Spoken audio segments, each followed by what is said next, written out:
Two of the most popular bands in the world right now, the Beatles and the Rolling Stones. Go figure on this Sonic Obsession.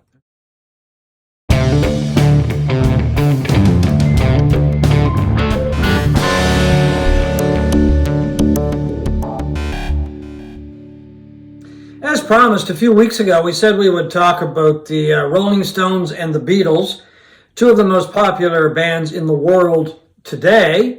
So why is, of course, the big question, and are the Beatles and the Stones still relevant?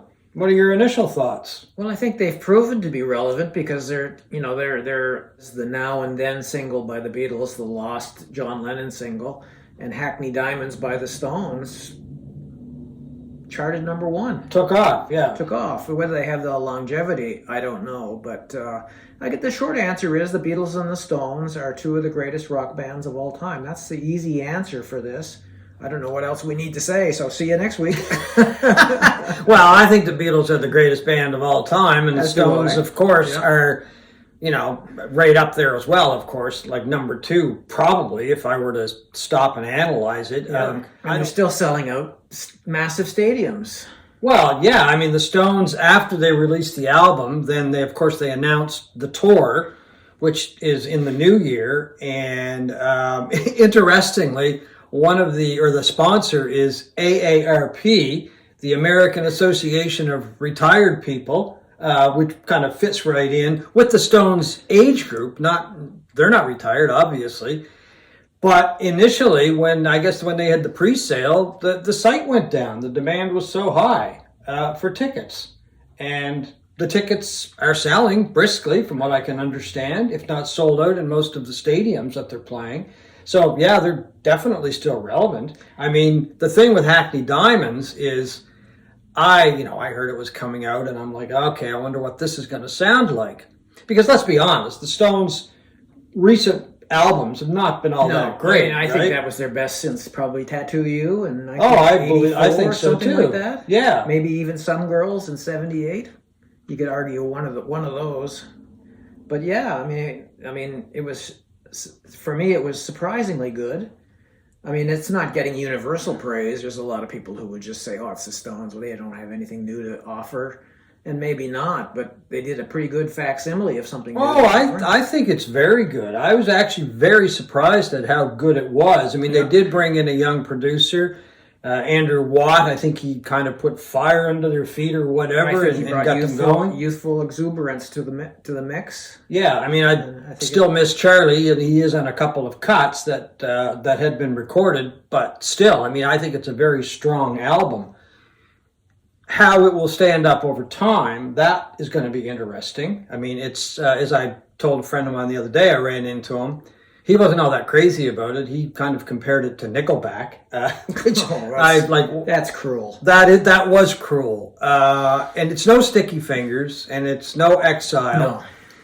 But it is still, I think, a very strong album. So it does make the case for these guys going out on the road touring. Well, they've always made a case for going out on the road touring. I don't know why, but they are consistently, year after year, one of the biggest selling live acts in the world. People want to see the Stones. Yeah, there's no denying that. And when we saw them here in Halifax, it was young and old.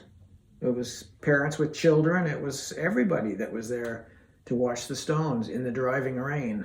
Yeah, pouring rain, coming down in buckets. It is an event. I mean, You don't go to these big I have this thing about stadiums now. You don't really go to see the band. It's the whole event, right? It's the hype leading up to it. It's the energy you get, that kind of thing. I mean, I'm not sure if it'll sell out. It probably will, but there is an energy associated with these events, and that's what it becomes. And as I said, there's a lot of hype that goes with it. But in terms of their album sales, both the album Hackney Diamonds and Now and Then, the single, the Beatles single, debuted at number one on the UK charts. It's very hard. Some of these things are kind of dubious today because they factor in streaming and all of that with physical sales. And you need a PhD in statistics to figure out what the hell they're even talking about. But so I don't know. I approach a lot of this stuff today with cynicism in terms of how many albums have sold or units have sold. You mean the actual album? Yeah, the actual physical product. Yeah, because there's like, here's the album. Then, of course, there's CDs too, Yeah. CDs are still selling. But the thing I don't understand about sales and that is I don't know anybody our age, John, the boomer generation. You're the only other person besides myself that I know actually still buys physical product. Yeah. Most everybody streams nowadays, on their phones and that sort of thing, but I don't know who's buying these things. Well, that's a good point. I mean, I know a couple of people who buy the odd album, but they don't rush out and buy like one a week or, even a couple a month, that kind of thing. And to be honest, a lot of the stuff that they're buying, vinyl or CD, might be a reissue package, right? Like some of these deluxe editions that they're putting out. But even that's few and far between, people I know. Well, anyway. that stuff is popular among audiophiles, but I don't know about you. I don't know any other audiophiles. I don't know anybody that cares about sound beyond what's on their cell phone and listening through earbuds and that. You and I, care about it, and we have a lot of product to show for it. But I just don't understand. Like, I think Hackney Diamonds sold 72,000 physical units, whatever that is. Probably CDs and albums together. In the UK, and downloads, I guess. In the UK in the first week, and I'm just not sure who would be buying those, but I guess somebody is because they're saying all these units are sold. I know I go into the local record stores, especially Taz, and when the Beatles, the red and the blue package came out a few weeks ago, a couple of months ago now, there was a guy at the counter buying it. I think there was a demand for it.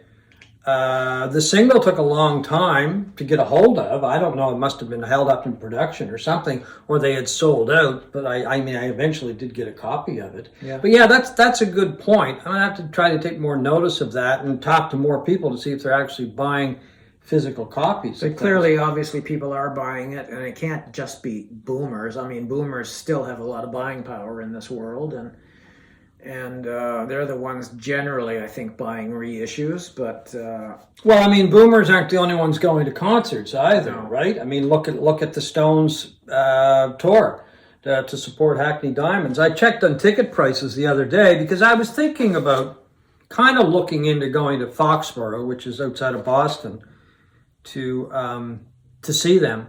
So I checked Ticketmaster on Wednesday night, and this is Friday afternoon.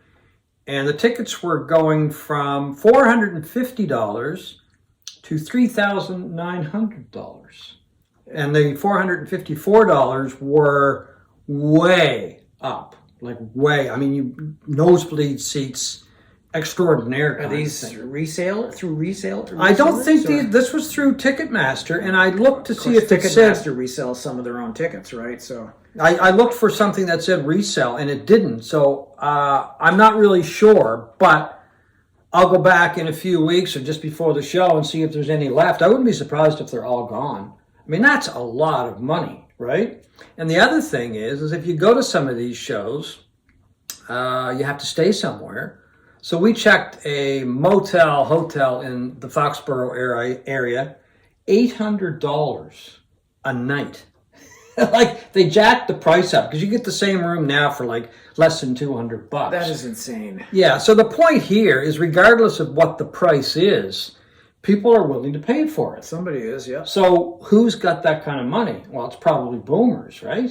I mean, I'm guessing, or somebody who's very wealthy, obviously, but it's not kids, that's for sure. No. So anyway, so there is a market there. So that I guess supports the whole, are they still relevant? Well, the Stones anyway, definitely still relevant. So are we nuts to be buying into this, to be buying albums anymore? And Well, I'm not. I enjoy it. Reissues and stuff like that? I mean, I don't think we're nuts. It's a living- hobby. Are we living in the past? Well, maybe, but there's a lot of other people living in the past as well. Yeah. I mean, now and then, it got a lot of attention, and I think rightfully so, because I think it's a great song. There's the single. I haven't seen it. Not the greatest cover art, but...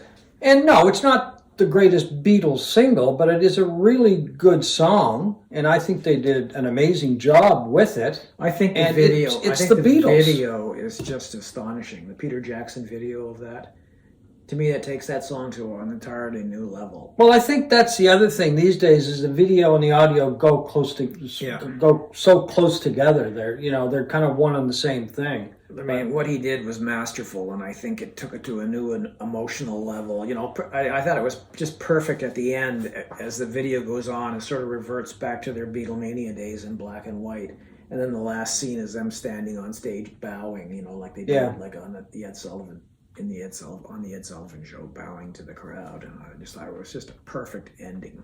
So why are the Beatles and the Stones still popular, so popular, still relevant? That's the question. I don't know. Because they're still very good. I don't think it's complicated. No? I mean, the Beatles have never really gone away. The Stones have never really gone away. And I think they just kind of give an excitement to music that few bands have been able to do over the years. And they've just maintained it because they still keep releasing really good products. Like Hackney Diamonds, I think, is a really good album. Now and Then, I think, is a really good single. I wish there was more stuff that they would release. And who knows? I mean, so, it boils down to the question, why are the Beatles and the Stones so popular and so relevant? I mean, well, to me, it is nostalgia, because as you and I know, having lived through Beatlemania in real time, they were and the whole new rock experience in real time. It was a wonderful time of life, right? It was exciting. You never knew what was coming out next. When you live through a year like 1967 and you see like Jimi Hendrix and Sgt. Pepper and these incredible groundbreaking albums come out, there's a real nostalgia for that, and it made us music fans. And yes, to an extent, we're reliving the past. When a song like Now and Then comes out and Hackney Diamonds, we're reliving it. But I can't speak for anybody else, but to have experienced that in real time, that amazing 7 years of the Beatles, and how they went from basically a cover band to the most groundbreaking and influential band in music history. I mean, it was something to marvel at and experience. And why wouldn't you want to appreciate that and later in life still? And why wouldn't you want to relive that? I can only guess that I think nostalgia plays a massive role. Oh, well, I think all of that, I think it does, but I think the other thing is that the material that the Beatles and the Stones are releasing, it's still very good. Yes. Like Now and Then, I mean, it got criticized by a lot of people, but I think it's a tremendous single. I found it very emotional listening to it. I think what Ringo and Paul McCartney did with it, and Peter Jackson, was astounding. Oh, I do too. And it is the Beatles. I mean, to me, still the greatest rock and roll band ever, and I think probably always will be. There was an interesting interesting liner notes in the single, which I don't remember ever seeing liner notes in a single. But anyway, the author is John Harris, and he wrote quite a bit about the single and how it was brought together. And then he said, there was one final bit of happenstance eventually reflected in the image used. That's this image that he's talking about on the single package. Along with a new painting by the acclaimed American artist Ed Rushka, I think that's how you pronounce it, on the song's accompanying cover art. It's a clock featuring the words Now and Then, created by an American artist called Chris Giffen, bought by George Harrison in 1997 from a shop in Providence, Rhode Island, and kept for years at the home he shared with his wife Olivia. She recently decided to have a closer look at it. I put it on the mantelpiece, she says.